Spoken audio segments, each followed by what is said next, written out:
Well, thank you very much for the nice ovation. And I just wanted to talk a little bit before I start to read. And I have kids. One is 11, and one is 9, and one is 7. A girl and 2 boys. And I'm going to tell you guys something that I preach to my kids every day, that professional sports is a lot of fun, and it's obviously really exciting. But the most important thing in life at this point for all of you people, including my kids, is to go to school and get the right education. So when I was asked to come and read here today, I thought it was a great opportunity to spend some time with you guys. And normally I read to either one of my kids or 2 of them or 3. This is the biggest audience I've had at reading a children's book. So I'm a little bit nervous today. And so I thought what I would do is invite up a little helper for the first little part here. And then halfway through the book, maybe I'd bring up a second helper. So maybe we'll start with a little girl first. Does anybody want to be my help? Okay, you had your hand up first. Come on up here. Oh, sure. Come on. You can be my helper. What's your name? Anna? Okay, you want to stand on this side of me over here? Come on over here. All right, Anna. And you can hold the book with me. How's that? And then after we do a few pages, we'll get another helper. How's that? Good idea? All right. Well, we'll get a picture first. All right, we're reading the 3 Little Pigs. Everybody knows the story of the 3 Little Pigs, or at least they think they do. But I'll let you in on a little secret. Nobody knows the real story, because nobody has ever heard my side of the story. You want to turn the page? All right. I'm the wolf, Alexander T. Wolf. You can call me Al. I don't know how this whole big bad wolf thing got started, but it's all wrong. Maybe it's because of our diet.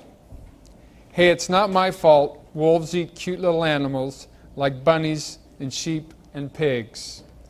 That's just the way we are. If cheeseburgers were cute, folks would probably think you were big and bad too. All right. But like I was saying, the whole big bad wolf thing is all wrong. The real story is about a sneeze and a cup of sugar. This is the real story. Should we get another helper? All right, thank you, Anna. All right, we'll take a little guy right here. Come on, man. Come on up. What's your name? Ron? All right, bud. Way back, once upon a time, I was making a birthday cake for my dear old granny. I had a terrible sneezing cold. I ran out of sugar. So I walked down the street to ask my neighbor for a cup of sugar. Now this neighbor was a pig, and he wasn't too bright either. He had built his whole business out of straw. Can you believe it? I mean, who in their right mind would build a whole house out of straw? All right. So of course the minute I knocked on the door, it fell right in. I didn't want to just walk into someone else's house, so I called, little pig, are you in? No answer. I was just about to go home without the cup of sugar for my dear old granny's birthday cake. That's when my nose started to itch. I felt the sneezing coming on. Well, I huffed, and I snuffed, and I sneezed a great sneeze. And you know what? The whole darn straw house fell down. And right in the middle of the pile of straw was the first little pig, dead as a doornail. He had been home the whole time. It seemed like a shame to leave perfectly good ham dinner lying there in the straw, so I ate it up. Think of it as a big cheeseburger just lying there. All right. I was feeling a little better, but I still didn't have my cup of sugar. So I went into the next door neighbor's house. This neighbor was the first little pig's brother. He was a little smarter, but not much. He had built his house out of sticks, maybe hockey sticks. I don't know. All right. I rang the bell on the stick house. Nobody answered. I called, "Mr. Pig, Mr. Pig, are you in?" He yelled back, "Go away, Wolf. You can't come in. I'm shaving the hairs on my chinny chin chin." Wow. I had just grabbed the doorknob when I felt another sneeze coming on. I huffed and I snuffed, and I tried to cover my mouth, but I sneezed a great sneeze.